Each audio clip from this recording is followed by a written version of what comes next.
Hi there, welcome back to the AM show. Now, the AM show is sponsored by Kenoga Company Limited and Syntex Tanks.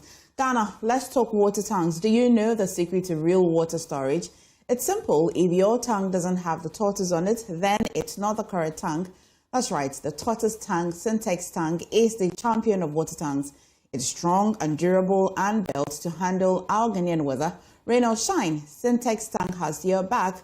So, my people, go outside, check your tank, and if it doesn't have a tortoise on it, it's time to upgrade. Join the Syntex tank family today and enjoy water storage that's tough like a tortoise. You can call 0244 335 168 to buy now or find one of our 400 agents nationwide.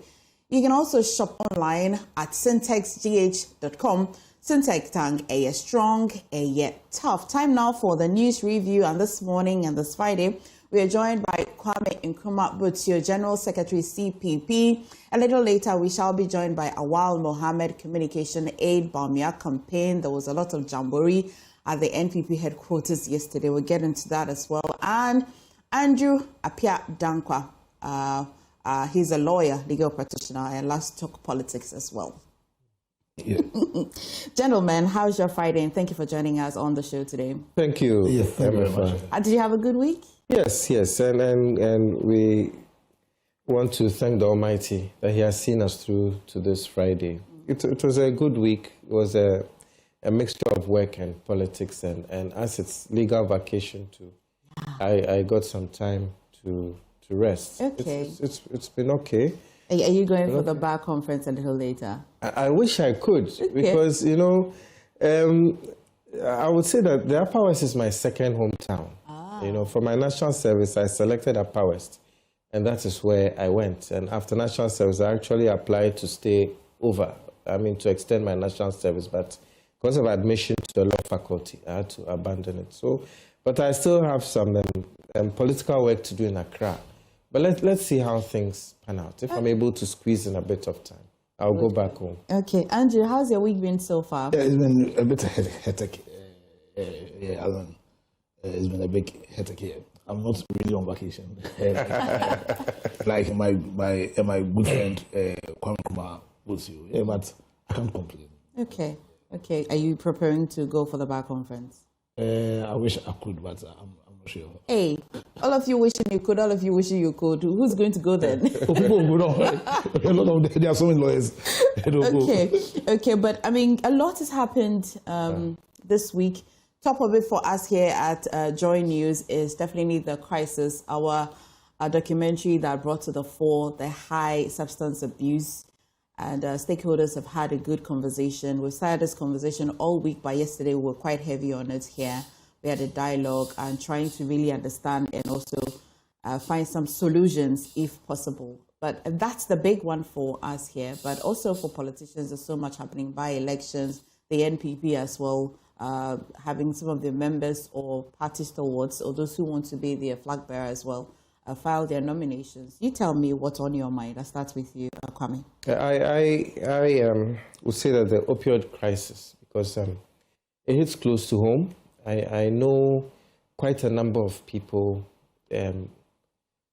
over the years who've had issues with drugs, and some, it has really impacted their life. There's one particular young man who actually had a full scholarship to one of the best schools in the UK, but along the way, due to drug issues, it affected him.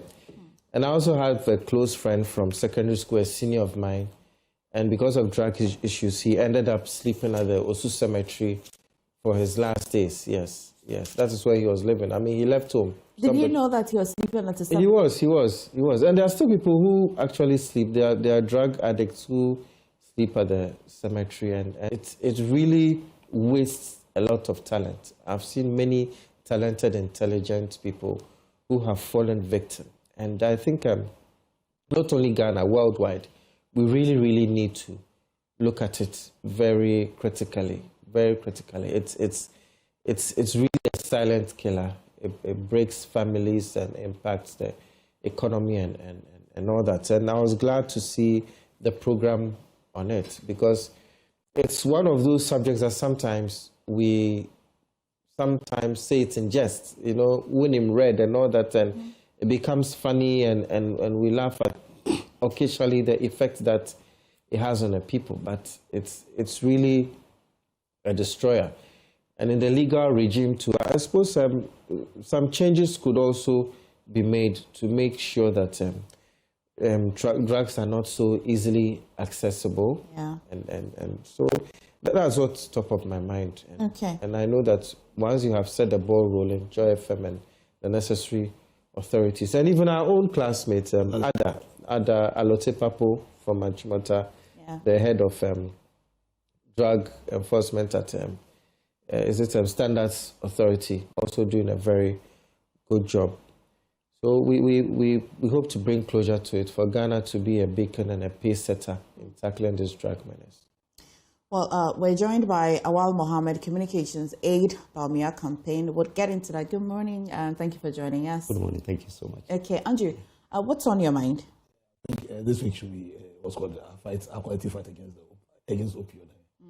Patu Nimred.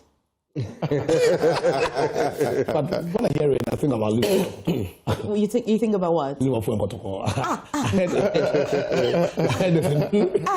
You support the West team. Liverpool. Hey. You will walk alone, no? You will walk alone, no? You never walk alone. Anyway. In fact, I must comment, what you mentioned, we were mates in secondary school. So one of our mates, Dr. Ralph Tete Amlalu, and Adakapo have taken upon themselves give a little back to Ghana by undertaking radical education of our young compatriots on the dangers of drug, of abusing drug.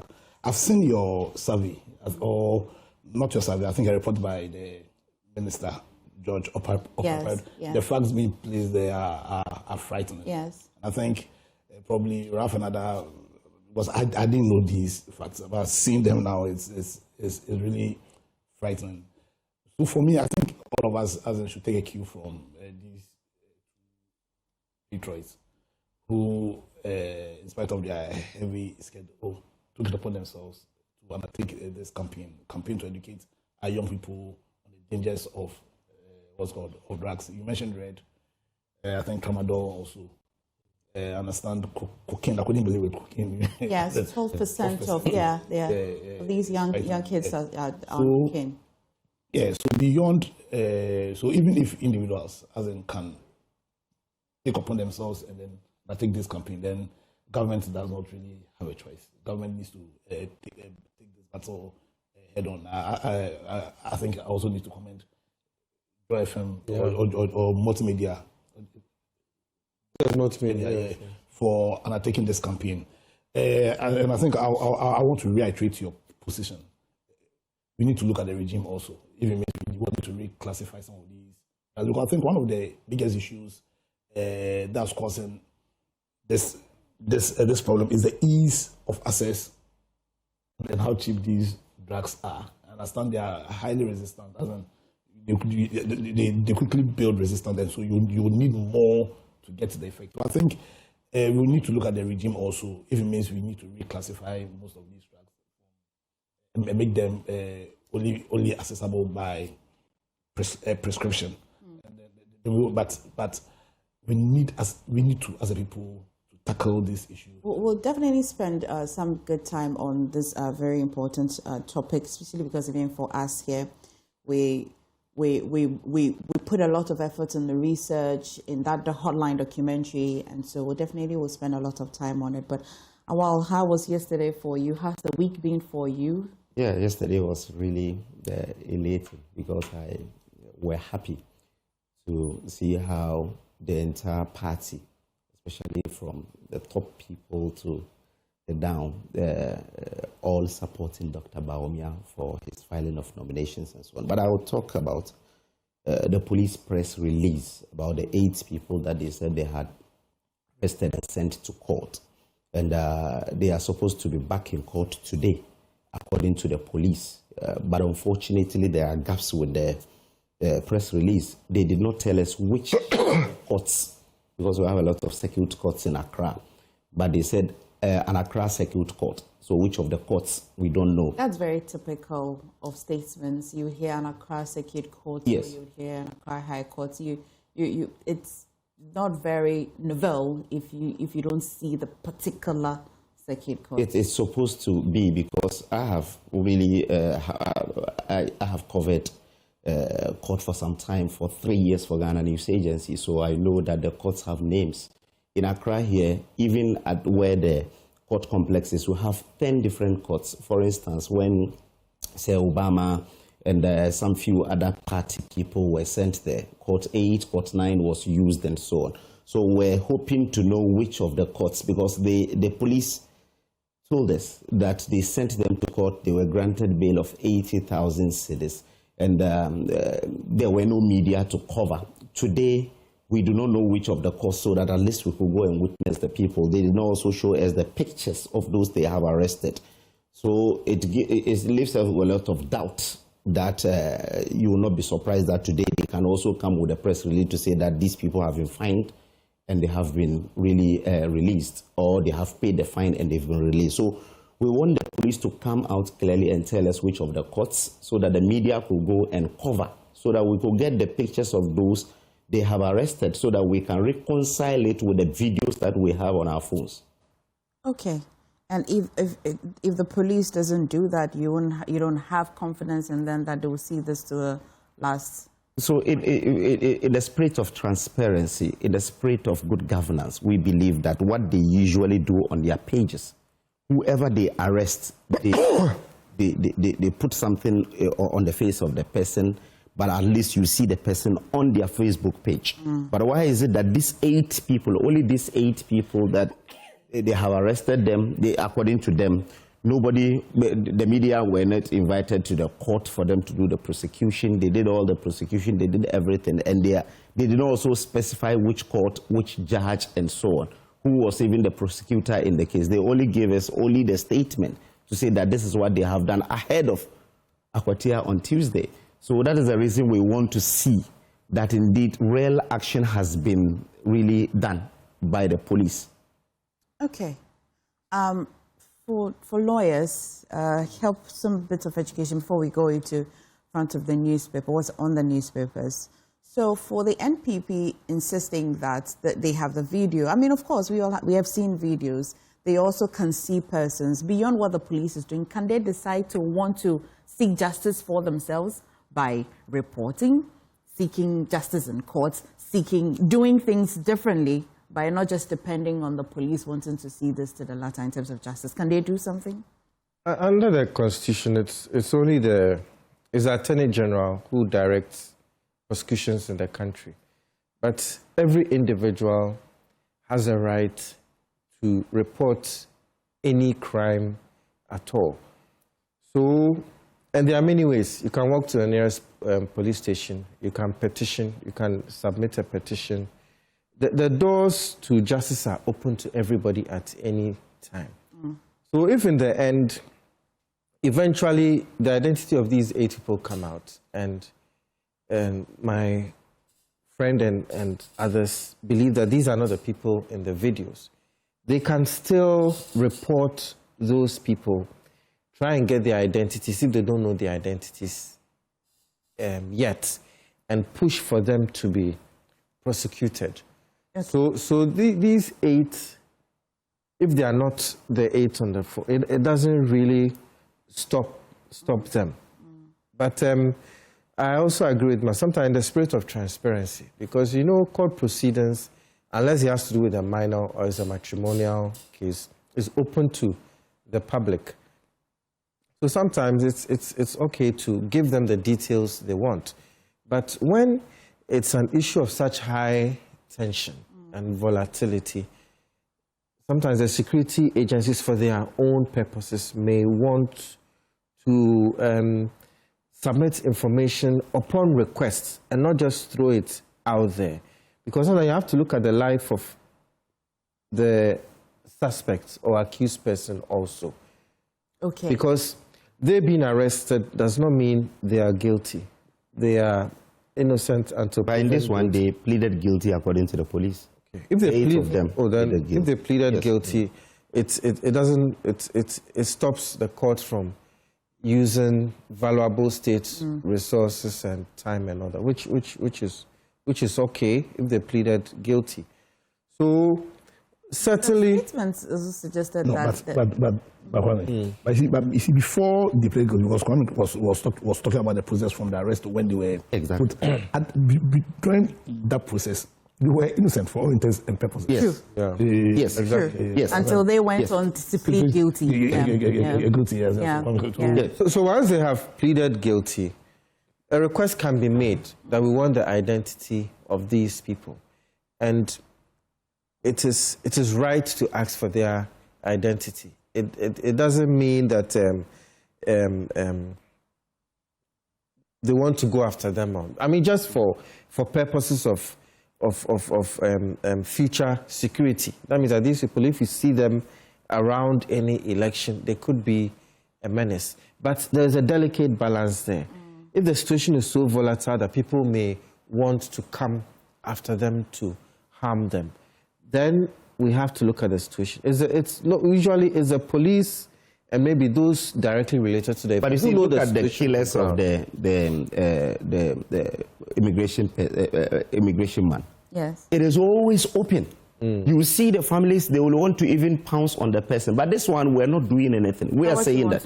No. I'm saying that we're saying that we know their identities, we know where they are, and so on. But we do not want to really take their law into our own hands. Would you agree with me that for some cases, journalists are so very interested in it that even when they're not invited, or people are so interested, or family members or loved ones are so interested that they follow it to the latter, they have their phones. It's not intentional that the police, you'd see that each time they're even taking the suspects out, they're nearly covered, they're protecting them, they whisk them into the courtroom. So it's not that the police intentionally wants to. But you see, in this case, you don't even know when the police arrested them. Okay. We didn't hear when they arrested them. I remember I was on this platform when they said they arrested 2 people. Then later, the only release we saw from the police is that they have arrested 8 and they will process them before court. Yeah. And they did not show any of the courts. Whether then we received a statement that we have sent them to court, 80,000 cedis bail, they all pleaded guilty, and the case will be done today. They didn't even write whether it was adjourned to today for sentencing or continuation or anything, even though they had pleaded guilty. What I know, I'm not a lawyer, but as a reporter in the court, what I know is that if the person comes to plead guilty, is convicted on his own plea, then the sentencing can take place at a later date. Yeah. That's the information. It's not on the statement like that, because I have really worked on these things in the newsroom for some time. So when I saw it, I knew that indeed there are gaps. That is the reason I'm asking these questions. That at least did they plead guilty? When they pleaded guilty, did the court convict them on their own plea? Then sentencing was deferred. So that's the reason Daily we're calling on the police. Daily Graphic reported that they pleaded guilty. Yes. The court is, so they've been convicted, but they're waiting sentence. Exactly. They actually granted them bail. Yes. And per the graphic report, and they're going to sentence them, I think, today. Okay. Yes. So I am only looking at the press release from the Ghana Police Service, which is still on their website, would they not? Yes. Anyway, but let me understand. Prior to you requesting that the police should prosecute, did you take keen interest in wanting to? Well, NPP as a party, our member has been assaulted or violated, so we're going to the police, we're going to report. You, like the way every other citizen would do. I feel violated, I'm going to the police, the reports, then the police, and then we'll continue. Did you do that? Yeah, we did that. Because Nana Lloyd, when they lodged the complaint, and when they said they had arrested 2 people, on the same day that they said they had arrested 2 people, Nana Lloyd was around Palace Mall. That is our deputy national organizer who was beaten. He was arrested around, he was around Palace Mall. It was a Friday.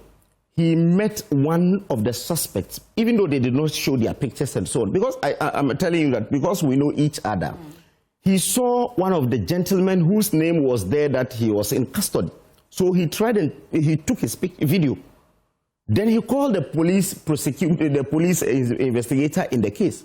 and asked, but you said you have arrested these people. They are in your custody. Then the police said, yes, it's true. He said, okay, see this. Then he showed him the video. He said, oh, okay, you bring the medical report that we have asked you to go and bring so that at least we can work on it. So according to Nana Lloyd, that was the day that he decided not to follow up on the case again, because the police is not telling him the truth again. No, and the police had not also come out. That's if that's the case, then exactly. So that's the reason we are saying that if really you have said that you have arrested 8, as you do, say Obama only wrote something on his Facebook page. When you arrested him, say Obama do not really post his pictures on Facebook. The first thing they did was to snap his picture with handcuffs. The first thing we saw was on NBC People's platforms without the face covered. But not on the police platform. Later, we saw on the police platform the face covered. How did the NDC get the picture? I saw it on Odijita Makule's page. Okay, but how did the NDC people get the picture? Lawyers, you people should help me here. But you know, he said something important that Nana Lloyd was one of. But so that means that Nana Lloyd is likely to be a complainant. He is a complainant. And the complainants are meant to know the courtroom, the court date, the court time. So it's possible Nana Lloyd may know. He doesn't know.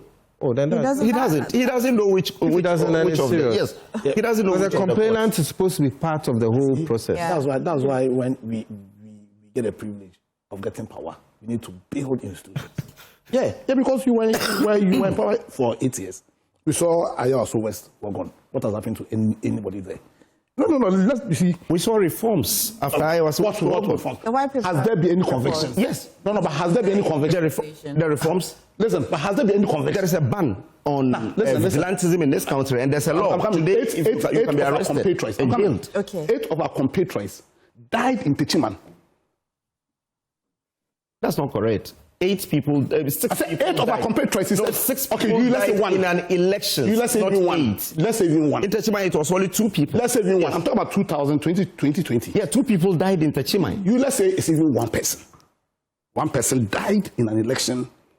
1 Ghanaian. What did they do? And you see, so when you get the privilege of being granted power, use that power to build institutions. Use that power to do your partisan thing. And then, so even though what you're saying is right, would I be wrong if I say you do not have the moral right to be saying what you want? You're wrong because you had, for 8 years you were in power. For 8 years. For 8 years you used that power to pack our police with party people. You killed the spirit of meritocracy in this country for 8 years. And today, no, that's what I'm saying. Even though, because you're a citizen, you always retain rights. I'm saying you had the privilege of changing the system, of building the system, and you didn't do that. We did. You killed the system. Is this the same police service that you had trust in 8 years You see, it is about leadership. It's about leadership. Let me just give you a simple scenario. Initially, when Dampare was IGP, when you're driving from here to Kumasi, you don't see any barrier. He took all the barriers off. Now, a new IGP has come. There are about 5 barriers between Accra and Kumasi. So it's about leadership. And because they also are being asked what to do and what not to do, definitely they go on instructions and so on.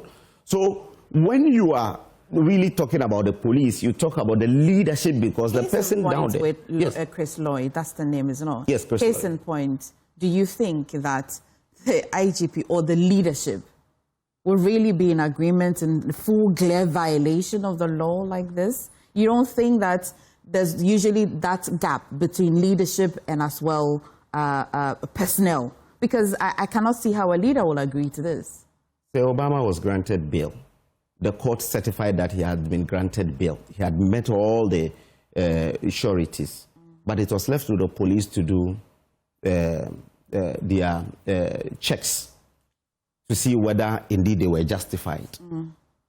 On that day that they were supposed to do that, we were told that the police who is in charge is at funeral somewhere. And that kept Sir Obama from Friday to Monday before he was able to be released. Yes. Because Sir Obama is someone who is an ardent critic of your own. Listen. Oh. Yes, it is public knowledge. Yes, he's Andrew, is an this something to pay attention to? You see, if you have a police force filled with people who are there based on merit, if you have a police force filled with people who understand that their job is to dispense with justice, you understand, then it will be very difficult for politicians to control them. So this is an allegation. But knowing how we do things in Ghana, it could be possible that what he's saying happened. It could be. But then, but then it then comes back to the people who've had the privilege, the opportunity of impacting the institutions that are meant to guarantee us our rights. Because people get power and they play with it. People get power and they do not understand that they do not have the power for their own sake, but to create systems that would make it easy for us to achieve the purpose for this, our constitution, which is to guarantee our lives, to guarantee our liberties, and to guarantee us our right to pursue our own happiness. And I'm saying for 8 years, when they had the opportunity, he's countering it. He's telling you that he's countering it that it's about the leadership. So for 8 years, His Excellency Dr. Bawumia was the head of the police council. And there are a lot of So he's no longer. No, but what I'm saying is that the weaknesses in the police institution, which is causing the wahala he's saying here, can be attributable to the lack of leadership shown by His Excellency Dr. Bawumia when he had the opportunity of leading the police council. Okay, so for instance, I'm saying here. Kwame, I'll come to you for some balance. You see, I'm saying here that for 8 years, and we heard the former Minister of Interior say last year that he was going to give slots. I don't know if you have. No, it was the police. When I'm speaking, let me finish speaking. The Interior Minister on the floor of Parliament. Said, then you can read that he was going to give slots during their primaries, the NPP parliamentary primaries. One of the biggest campaign promises by the MP aspirants was that when they come, they were going to give slots to their party apparatchiks into the security services. It was one of the biggest campaign promises. And so I'm saying that you weaken the police institution by bypassing the principle of meritocracy. And so you have a police force which, for all intents and purposes, do not understand the hallowed job that has been granted them. I recall last year when Hobson was arrested, the police themselves were saying that, but orders from above. If you're a policeman who understands your job, nobody will give you order from above for you to breach the law. And I'm saying that when they had the That's nearly impossible.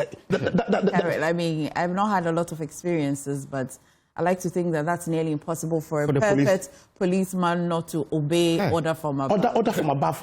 You see, when a policeman or believes that you have not committed a crime, there should not be any order from a non-policeman. So when they say order from above, it's not from the IGP. Okay. No. When they say order from above, it's not from the IGP. It's from non-police people. There's clarity. Yeah. Okay. But because they weaken the police people, because they bypass, sidestep all the principle of meritocracy, today they're suffering. What happens? We all will suffer. Exactly. Okay, Kwame, let's have some balance to this. So Awal believes that it's really not about the personnel, it's about the leadership, right? Andrew counters it by saying that if it is the leadership, let's go beyond the IGP. The vice president had even a much more superior position. Yeah. So then if it is leadership, then we may have to even go beyond the IGP. How can you find a balance to this? Yeah, you know... and Awal, you respond to this too as well. You know, even our judicial system is aware that a lot of times there's a perception of bias by the authorities, either for or against a person. And even with court judgments, you can have a court judge, you can have a judge removed from your case if you feel that the judge is biased against you. The same way, if you look at our institutions, because of the way the appointments are done by the executive, it is always a problem when new heads are appointed. Whoever is not part of the appointing authority may feel that some decisions are taken against them. And sometimes you have to look at the decision carefully to know whether that is the truth or not. You have to get to the ground and do your investigations. Because sometimes a decision taken by the authorities may look like it is a blatant disregard of the laid down procedures. But you go into it and realize that maybe things were massaged a bit. Sometimes things may look like it was done well. You go into it and you realize it is not so. So I think both gentlemen are right in a way, because I mean, we can't mince words that the Ayawaso was not much has come out of it. And I think I once went to a place where I heard a gentleman bragging about his role in Ayawaso West and how he had pushed this person and done this. And those around him were laughing. And there's somebody that I respect. If you go to his status, he's sharing all kinds of Bible verses. And yeah, he was, you know, it's a serious issue. And Andrew spoke of our Constitution, protecting the Constitution. It goes down to our Constitution. Admittedly, the 1992 Constitution, as much as it has worked for us so far, it has a few cracks. I mean, we have to be totally honest to ourselves. The 1992 Constitution was coming from a military government to a civilian situation. And the military government then had to protect itself, even though they felt justified in what they did. So a little too much power was given to the executive. The 1992 Constitution gives too much power to the executive to appoint the police, to appoint this, to appoint that. We need to find a way to make the voice of probably the Council of State more powerful. It always says appoint upon the advice of the Council of State. People have questioned how the Council of State is they are also appointed. Those also appointed. You know, some are appointed by the state, some are voted for. Yes. If we could expand that and make more of them voted for and make their view binding on the executive so that you don't have that total power to appoint people. Because when you appoint the people, by all means, people are going to think that they are biased in one way or the other. So it all goes down to the Constitution. I'm very curious to hear what you'd say about you not seeming to have a challenge with the personnel, the people underneath the leadership of the police, and you seem to be eyeing the IGP. Yes. But Andrew tells you that former Vice President had a superior position. You see, today he is not in charge. We're talking about someone who is in charge. My brother made a very fundamental issue that everyone is talking about, that the appointment of the IGP. When you go to the UK, it's not done as it is done like this. They do it until the person goes on retirement, then another person is appointed. But in Ghana, your tenure is coterminous with the government that appointed you. And that is problematic. That is the reason the order from above can affect any police officer. Because today, if someone is arrested, they do not take instruction. There's personnel over there don't take instruction when they say it's order from above. They take instruction from a superior police officer. Because the IGP will be called that this thing has happened here. He will call the commander there. Then the commander will tell the personnel there that is an order from above. But the person who communicated the order from above is the district commander. And it also came from up. Are correct. It could be somebody who is a non-security person. Yeah. Exactly. You see, I have a question. No civilian will be able to really tell the police. Well, I have a question. Yes. For example, if Danquah was still IGP, do you anticipate or envisage that you won't have this order from above? Do you anticipate this police officer who went for a funeral not happening? Do you anticipate it? See, we have a fundamental problem with our police, to be very honest, and how the civilian, especially the politician. So it's not the leadership then? It's the leadership. That's why I'm saying that. You see, if the person is aware that his tenure is tied to a politician, the person tends to respect whatever the politician or follow what the politician has asked him to do. How do you explain a police officer who is at a funeral to the tenure of an IGP. So you see, you don't think that it is really the people that are admitted into the security service? You don't think that? You see, it is the leadership for you? You see, he is not the only one who is supposed to do that work. Because it's verification that we're talking about. Go and verify the sureties. And there is one officer that they have assigned to do that, and the officer is not there. You should get another person to go and do it. Okay. You understand? That's why I'm saying that sometimes, because these are institutions that are under the IG, but let me just address this Iowa West Oregon thing.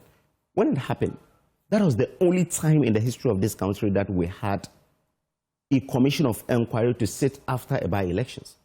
Because of the nature of what happened there. No. We wouldn't have needed a commission of inquiry. Did you see what happened in Chereponi? Someone was caught on video shooting people in Chereponi. And in Talensi as well. Okay. The Interior Minister had to say violence begets violence. You remember? So all these things happened. It was not really not compared to what happened in Iowa West Oregon. But we had a commission of inquiry. After their recommendation, we had to disband Kandahar Boys, Bolga Bulldogs, Delta Force, and others, because if you keep them there, they can be jailed up to 10 years. And that is the law in this country. So at least we've seen something coming out of the Iowa West Oregon Commission. Now you cannot really put these people together and call them vigilante or party security and so on. But the way we are going, the NDC has a green army now. And the Green Army perpetuated what happened in Ablekuma North. So it is leaving us with no option if the police is not really showing us that indeed they can protect us. It will leave us with no option than to activate these boys so that they can protect our party people. Okay, the NDC has Green Army, the NPP doesn't have anything. We don't have. We disbanded Kandahar Boys. We disbanded Delta Force. You remember a gentleman was arrested in Kumasi when he said that when we use them for elections, after the elections, we brought in a law and tried to jail them. So he is happy what happened to us because they were protecting us, but we decided not to. We used the power to also persecute them. And he is happy what happened. He was arrested and eventually brought to Accra and so on. So we do not have these party security now. Okay. And that is the reason we are telling the police that show us that you will protect us. You will be transparent enough for us to know that indeed the law is working. Then we will not rely on our party security. But if you are not showing us that indeed you can protect us, because if the police were standing there when Nana Lloyd was assaulted, when I heard the IGP saying that he has sent 5,000 people to Akwatia. He has sent 600. Yes, I said 5,000. What do you need 5,000? It's a strategy because when Hawa Kumsi was beaten, over 20 police officers were standing there. They couldn't arrest a single individual. Okay. We just might come back to what's in front of the newspapers. I mean, I remember that yesterday the NPP headquarters was buzzing. We'll touch on that. But I'd like us to stay a little bit longer on the opioid conversation. Yesterday we had a dialogue, and I want to bring you some excerpts of it. You take a watch, and then we can talk about it. The matter is, food in red is not tramadol. A lot of the people are giving the impression that it is tramadol, but it isn't. So now to your question. And I would answer your question this way from Prof's point. I have happened to practice in the UK significantly and in the European Union in Ghana. And I have seen different approaches to addiction management. I've seen the Holland model, which is what we call the open access model, where they actually create use centers. I've seen the UK model where we do the needle exchange and we do methadone and exchange and other things. And I've actually, at a point in my career, operated when I was director of pharmacy operations for Boots UK, one of the biggest drug exchange programs around the east of England. So what I'm telling you is what Prof said is not palatable, but it is not too far from the truth. You can check the data. I know people who have gone on treatment programs when I first took over as director in 2006. And I'm talking in 2025, and sometimes I visit branches of goods because I've moved on, and they are still coming in for exchange. We are talking of 19 years later. 59% of our respondents in the tertiary institutions are on one, they call it weed edibles, 59%. Weed edibles. 15, more than half of them. More than half. And then the scary part is the shisha and hookah. And ordinary shisha should not have been here. But I understand now they mix some substance with the shisha and hookahs that are in our various drinking spots and bars. That is 49%. Wow, almost half. Yes. Prescription drugs, 41%. That is where and these are tertiary institutions. Codeine, cough syrups, 23%. Inhalants, I hear there is something called balloons or something. They blow. Yeah. The inhalants are not those ones. So which ones are the inhalants? The glue, the turpentine. 16%. Whoa. And then you'll be amazed to know that 12% of our university and tertiary students are abusing cocaine. The truth is that it is even closer than you can even imagine. And everywhere I've spoken about this opioid menace, I make mention of the fact that everybody is at risk. You'll be surprised that even within your studios, if you look well, based on the educations they give you, if you start looking around, you'll find people around you who are using it.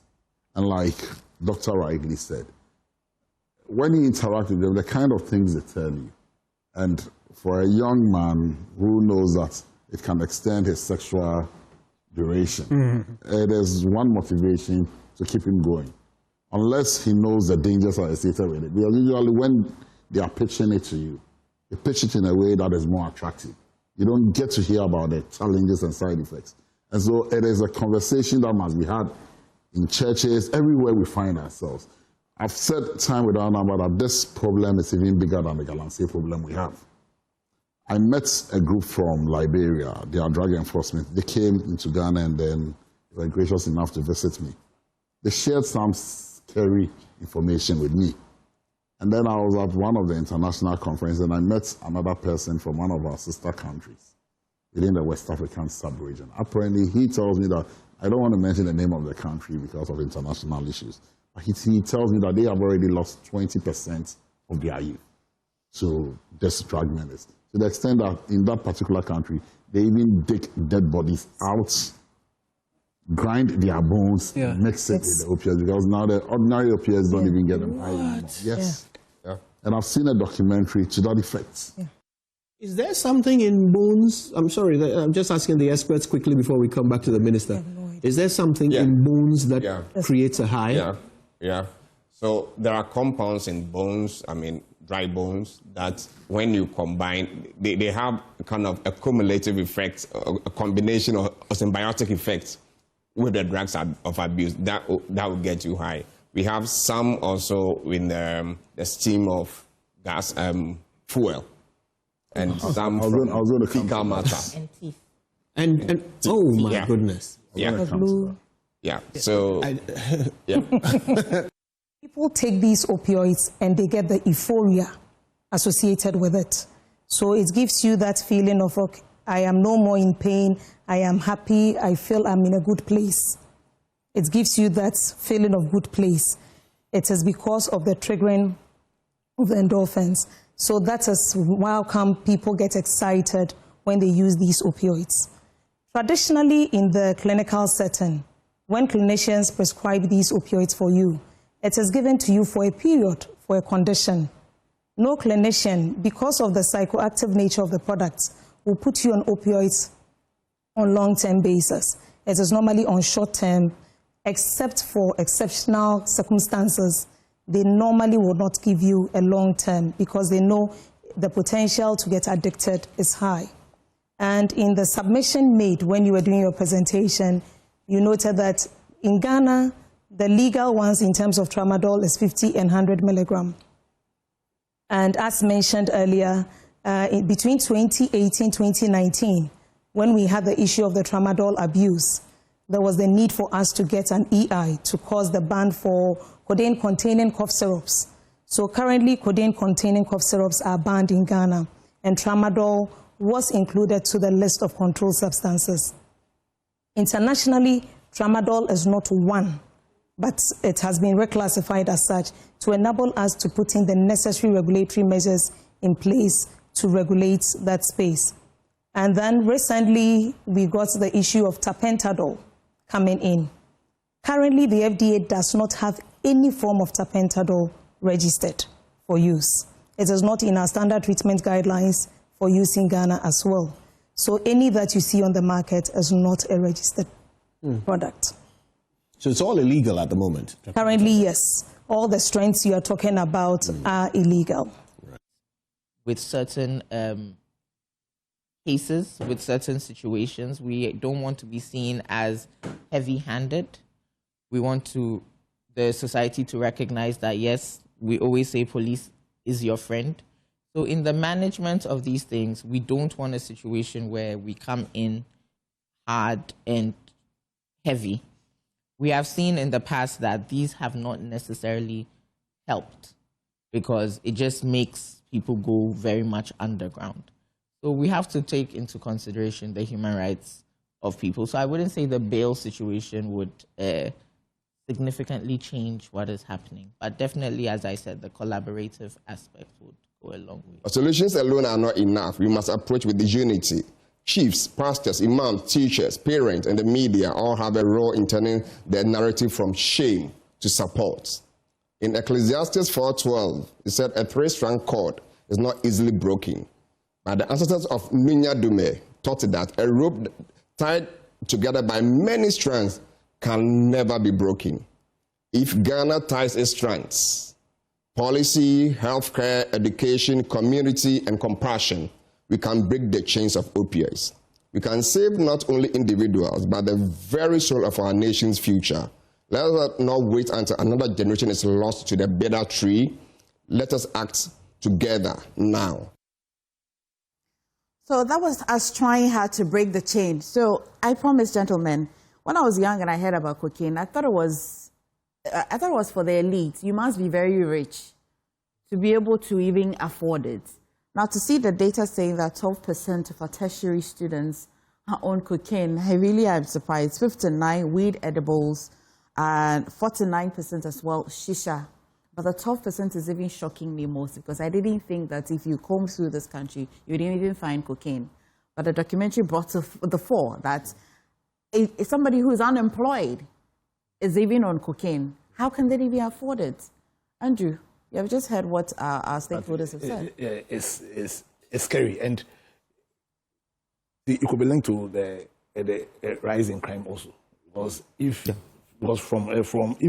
cocaine is perceived to be that expensive, and the unemployed are on, then how do they?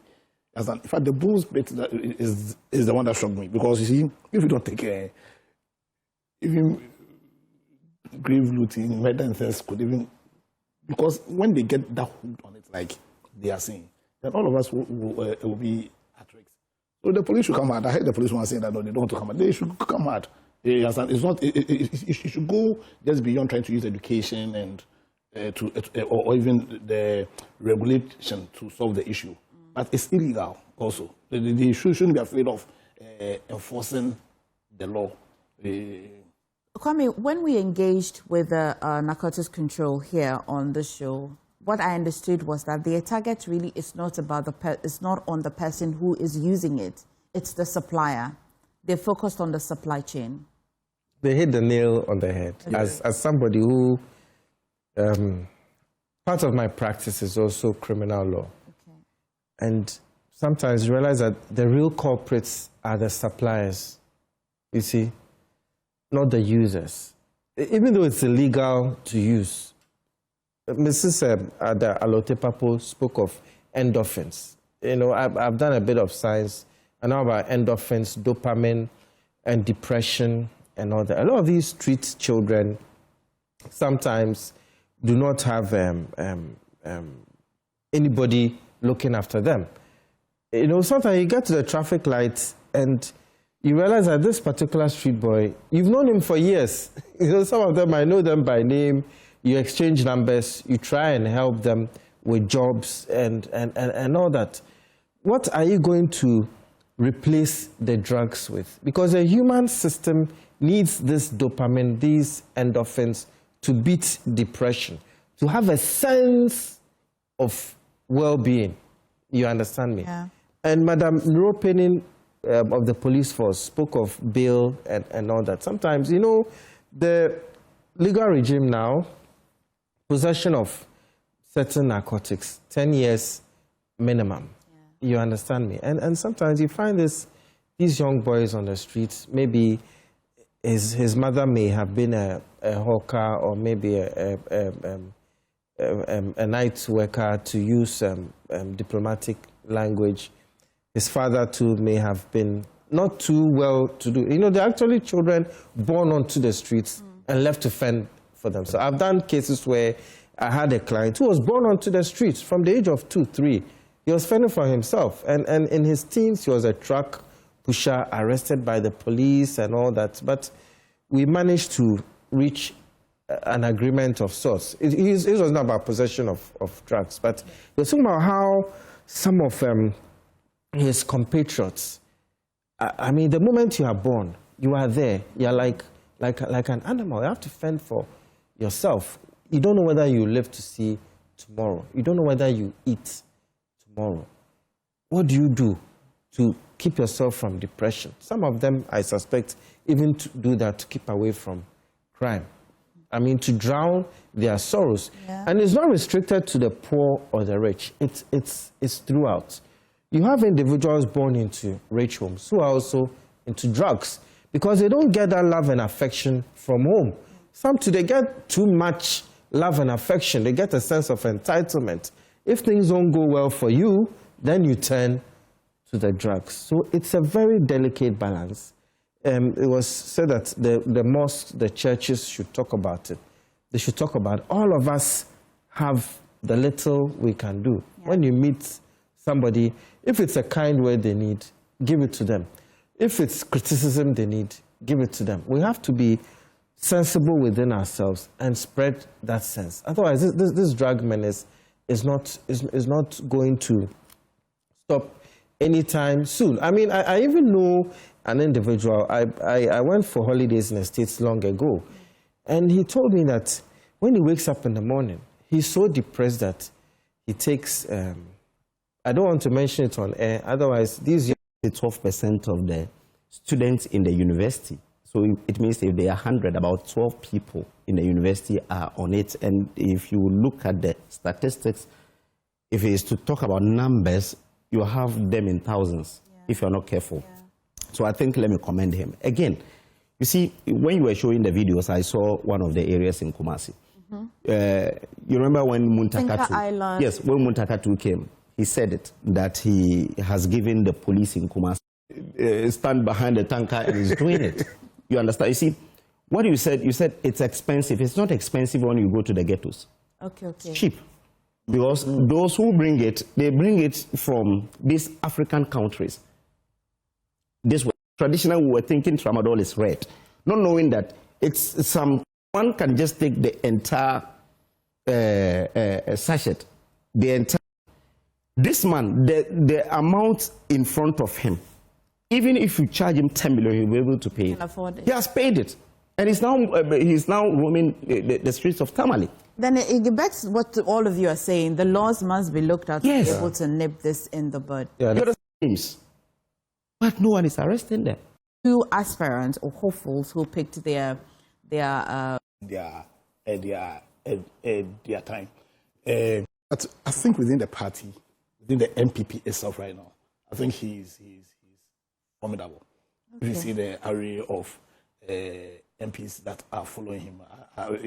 So last year they were saying that within the party, from what I'm seeing, with the array of MPs following him, to favor him.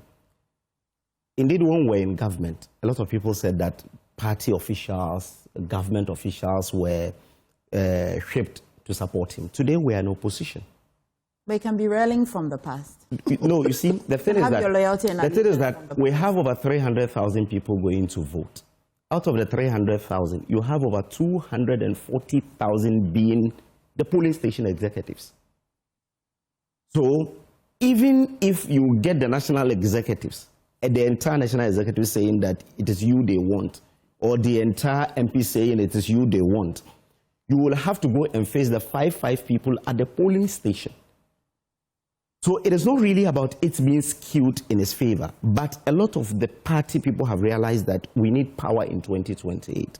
And if we need power, we have to get the most prepared person. For the last 16 years of his life, he has been nurtured by the party from an opposition running mate twice, a vice president twice. You get it. And again, the NDC is presenting a new candidate altogether to the elections. And again, if you check our history in this country, almost all those who had been president were once an aspirant. The person loses, and later the person wins the elections again. So he is the old face. He's the old face in all the elections. With this your analogy, did you anticipate his losing last in 2024 election? But you see, when we said we were breaking the 8, it is something extraordinary that had never happened that we said we wanted to do. We knew that after 8 years, there would be some inertia, there would be some voting apathy and so on, as it happened in 2008, and that has happened for the NDC and so on. But we were trying to at least break the 8 jinx that has been there. Okay. But for you this year, you don't think that it's been skewed to his favor? No, it cannot be skewed to his favor. He is the most prepared, which the entire party people are aware amongst those who are contesting him. He's someone who has run around in this country not less than 5 times in every nook and cranny, campaigning. So even if the NDC is to present whoever they present, he has the competitive advantage of you are not going to introduce to anyone. Okay. You are only going to shape the policies that will move him to win the elections in 2020. And again, he has already garnered 41%, 41.7%, nearly 42%. But let's talk about, I mean, all 5. He's not I listened to all 5. And I have to admit, some of them spoke very well. And some too, they just speaking English. There wasn't really any substance. And others too, interestingly, I realized that they spoke from the heart without mentioning names. They spoke because of some experiences they had had in the past. But at the end of the day, it's about Ghana and what you can do for the country. So I hope the delegates listen closely to them and see who is not talking because of past experiences and wants to come and is seeking closure, or those who just know how to speak English and have good speech writers, but those who know what is happening on the ground, because it's about what is happening on the ground. If you look at the Ghanaian pyramid, the suffering majority are at the base, and the enjoying minority are at the top. You have to know what is happening at the base to move the country forward. And the 240,000 polling station executives, but they should listen closely to who is going to help those at the base, and not they themselves. Because I know sometimes money exchanges hands here and there. I mean, I know people who are polling station executives and NPP and all that. So, but talking about, I have to be fair. I mean, Dr. Bawumia's father was a former minister in the CPP, same as His Excellency John Dramani Mahama. So I see them, all of them, as comrades, having come from there. But then I read somewhere that Dr. Bawumia's form picking was the only one that was on the official NPP handle. Okay. The video. Yeah, so you see, so a strong internal. But we're actually wrapping up. We'll discuss this further in now.